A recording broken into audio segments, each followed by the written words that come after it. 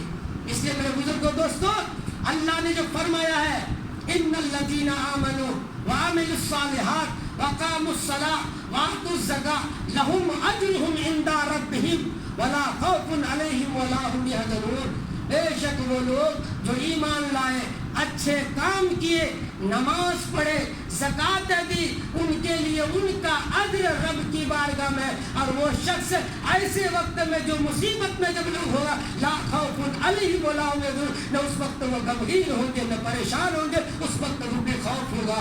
تو میرے بزرگوں دوستو, ہمیں بھی چاہیے کہ ہم بزرگان دین کی سنگت کو اختیار کریں, نماز کی پابندی کیا کریں. نماز سے اپنے آپ کو جو جوڑ لے گا, قیامت کے دن یہ نہیں پوچھا جائے گا کتنے تم نے مکان بنایا, کتنا دکان کیا, یہ ضرور پوچھا جائے گا کہ تم نے نماز پڑھی ہے یا نہیں پڑھی. جو فرائض کے بارے میں رب پوچھے گا, اور رب خود ارشاد فرماتا ہے فَمَن يَعْمَلْ مِثْقَالَ ذَرَّةٍ خَيْرًا يَرَهُ وَمَن يَعْمَلْ مِثْقَالَ ذَرَّةٍ شَرًّا يَرَهُ. ذرہ برابر نیکی کرو گے وہ بھی تم پاؤ گے, اور ذرہ برابر گناہ کرو گے اس کی بھی سزا تمہیں بھگتنی پڑے گی. تو میرے بزرگ دوستو, یہ دارالعمل ہے, اس میں ہم عمل کرنے کے لیے آئے ہیں.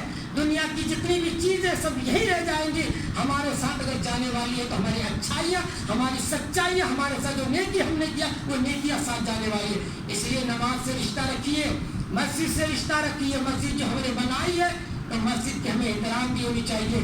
24 گھنٹہ میں ایک مرتبہ نماز ضرور پڑھیے.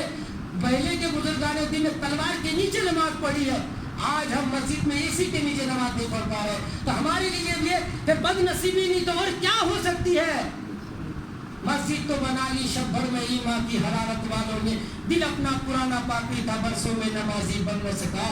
ہم وہ نماز پڑھتے تھے تلوار کے سائے میں, اور ہم برسوں سے بے نمازی رہ گئے. تو میرے بزرگوں دوستوں, ہمیں نماز کی پابندی ہونی چاہیے. ہر حالت میں نماز پڑھیے, کیونکہ نماز کے بارے میں رب پوچھے گا قیامت کے دن. اول پرشش نماز ہو, قیامت کے دن سب سے پہلا سوال نماز ہی کے متعلق ہوگا. اس لیے جس کا نماز مکمل ہے تو پھر اس کی بیڑا پار ہے. اگر نماز مکمل نہیں ہے, نوافل وغیرہ تو اس وقت یہ پورا کیا, جب فرائض میں کچھ کمی ہو جائے اس کے ذریعے پورا کیا جائے گا. تو آج ہماری حالت یہ ہے کہ جمعہ میں آ کر فیشن کے طور پر سنت بھی نہیں پڑھتے. سنت پڑھنی 1 گھنٹہ کے لیے ہے, سنت نوافل جتنی نماز ہے, سلام وغیرہ سب دعا وغیرہ کر کے جائیے. 1 گھنٹے کی وقت ہے. یہ تو آپ نے رب نے بھی آپ کو مسجد میں نہیں روکا ہے. وَإِذَا قُضِيَتِ الصَّلَاةُ فَانتَشِرُوا, یعنی جب نماز ختم ہو جائے تو زمین میں پھیل جاؤ. جہاں سے آؤ مکان سے آؤ مکان میں چلے جاؤ, دکان سے آؤ دکان میں چلے جاؤ, تجارت چھوڑ جاؤ تجارت میں چلے جاؤ, جہاں سے تم آئے وہاں چلے جاؤ. مگر نماز تو پہلے پوری کرو. نماز پوری کر کے رب کی بات یاد الہی پہلے ہونی چاہیے, پھر رزق کی تلاش ہونی چاہیے. جب رب کی بارگاہ سے ہم نکلیں گے تو یہ سوال کرتے ہوئے رہتے, اللہم انی اسألک من فضلک, اے میرے رب میں تجھ سے تیرے فضل کا سوال کرتا ہوں. جو بندہ رب کی بارگاہ میں آ کے دروازے میں مسجد کے یہ سوال کر کے جائے گا, پھر اللہ اس بندے کو ناکام کبھی نہیں کرے گا. اس لیے جب ہم مسجد میں آتے ہیں تو کہتے ہیں اللہم پہلی ابواب برحمتک, اے میرے رب میرے لیے رحمت کا دروازہ کھول دے. کھول کر کے نمازیں پڑھ لی, واپس جاتے تو اللہم انی اسألک من فضلک, اے میرے رب میرے لیے جو اپنے فضل کا دروازہ کھول دے. تو جب رب کا فضل کا دروازہ کھول دے گا تو کہیں سے کہیں نہیں اس رزق کا انتظام بھی ہو جائے گا. میرے بزرگوں دوستو, اللہ کی بارگاہ میں دعا ہے کہ مولا تبارک و تعالی ہم سب کو نماز 5 وقت کی پابندی کی توفیق عطا فرمائے, برائی سے بچائے, بھائی چارگی کرنے کی توفیق عطا فرمائے, آپس میں اتحاد و اتفاق عطا فرمائے, ہر نفرت بغض و حسد کینہ جھوٹ غیبت سے بچائے.